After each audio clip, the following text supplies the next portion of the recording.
Grand Rising, beloved souls. We got a little magic here. That's actually his name. Hi, Magic. Hello, sweet boy. And more magic. We're going to run on the land. Show you the land. It's 7 in the morning. And the magic that it is. There's so many birds around here. It's amazing. I just love hearing all the birds in the morning. So here we go.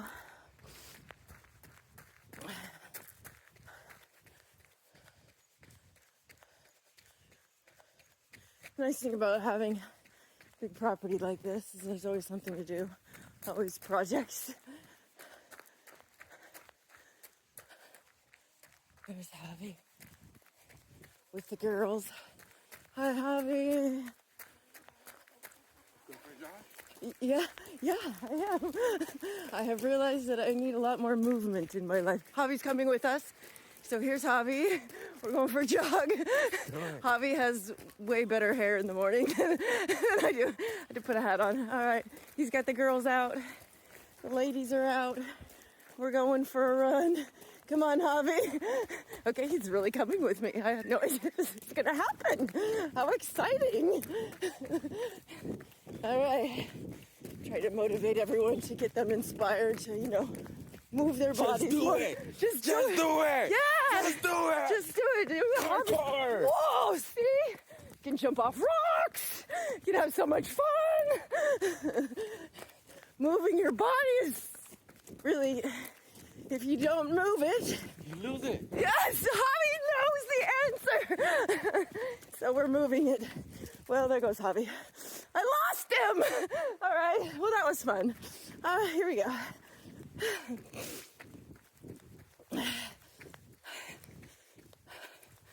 But I was watching a documentary on centurions, which is people who've lived to at least 100 or more, and the quality of life that they had at that point where if they were able to still function. And some of these people were like me.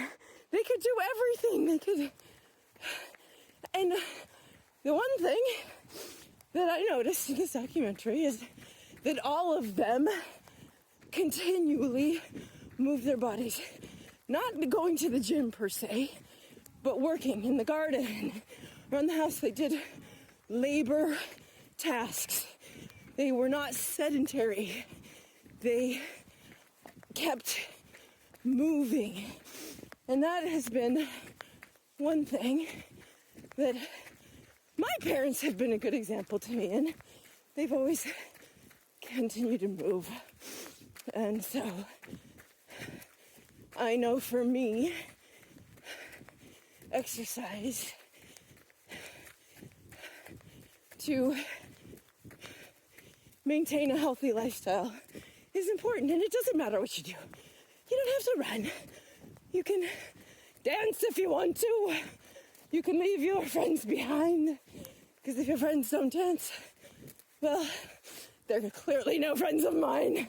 So, or play basketball, or go for a walk, or a hike, or swim, whatever it is that lights you up to move your body. I encourage you to just do it. It's been a little bit of a challenge for me here because it's challenging for me to run and talk at the same time. But it's been challenging because it's been really cold. It's starting to warm up a little bit, and I don't really have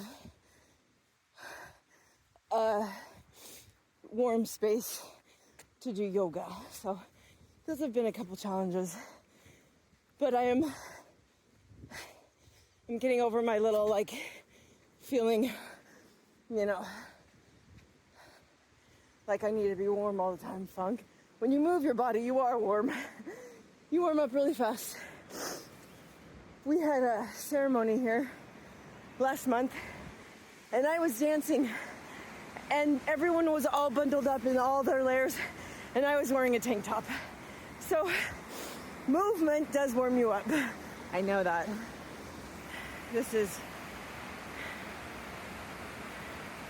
That's my medicine in the morning. So after my couple runs around, then I go and I exercise my mind and observe my thoughts. Most people think of meditation as something that they need to have no thoughts. And that's really not what meditation is. It's more of observing your thoughts, noticing them, paying attention to them, so that you can get to a space that you can shift your thoughts, right? That's what we want to be able to do, is if we observe ourselves and notice we're having a negative thought or emotion. I mean, you can sit with that negative thought or emotion if you want and observe it, or you can transmute it and shift it and start focusing on what you really want instead of, what you're feeling in that moment. I know this works, and I'll tell you a story. There was one point when my teenagers were really annoyed with me, and this is years ago. I'm a grandma now. So, but they decided that they were going to block me from social media, from their phones, from any way of really communicating with them. And I was devastated as a mother. I mean, having your children not talk to you was really challenging, but I knew from all of my studies how we create, that our thoughts, feelings, emotions create. And so most people, they focus on what is. Oh, my kids aren't talking to me. Oh, this is what's going on, and they keep telling the story of what is. And I learned to tell a different story. And it feels like, almost like you're lying to yourself at first, because in that moment, my children did not want to see me or talk to me, but I told myself, I'm so happy and grateful my children love me and want to be with me, and I felt it as if it already had happened. And then not very long after, my son called me up. I ended up going and visiting him. We were able to forgive, come to resolutions, have conversations, all of the things. And I attribute that to me being able to not be stuck in what was, but invoke what I wanted. And I did that not just once. This is a practice, and you can do this with anything. So instead of focusing on the negative of what is, find what there is to be grateful for and what you want to invoke into your life and focus on that. So, and I have found gratitude is the biggest key to transformation. Being grateful for all your lessons. They are blessings, even when they don't feel like it in the moment.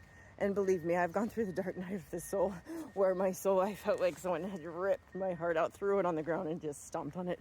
So I understand that sometimes life feels very, very challenging. And some things happen that it's really hard to see the positive. But there is always a silver lining, always. And when we can focus on the silver lining and find what there is to be grateful for and find the positives, then there's always more magic and positives on the other end. I know this is true. I've experienced it so over and over again in my life. So much love to you all. Gratitude and blessings for your existence. Be well.